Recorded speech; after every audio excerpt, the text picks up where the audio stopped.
This is Notre Dame Cathedral, technically the only true cathedral in Paris. Now, the word cathedral is Latin for chair and gets its name because it's where the bishop of a city or region has his official seat.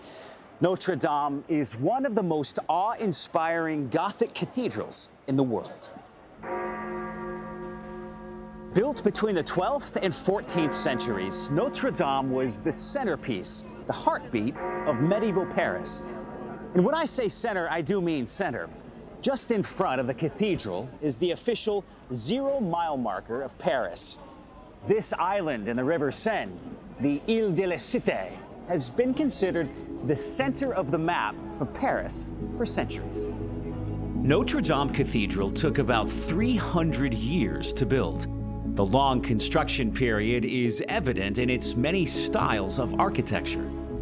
Some of the most interesting features here at Notre Dame are the infamous gargoyles that lurk about the balconies and rooftops.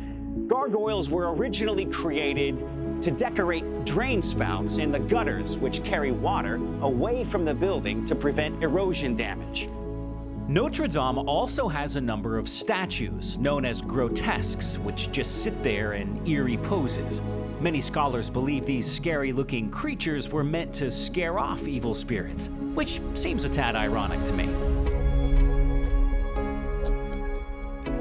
Inside Notre Dame, which means Our Lady in French, we see vast displays of stained glass, artwork, and furniture that stick with its neo-Gothic design. This place is truly incredible and still holds Mass 3 times a day for Christian visitors.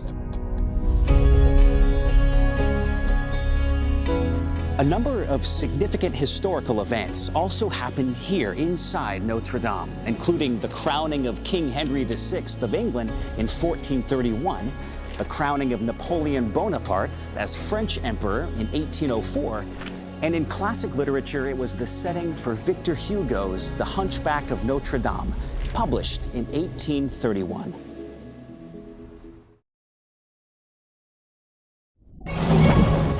Over 2,000 years ago, the man known as Jesus of Nazareth was born in the small town of Bethlehem in the land of Judea.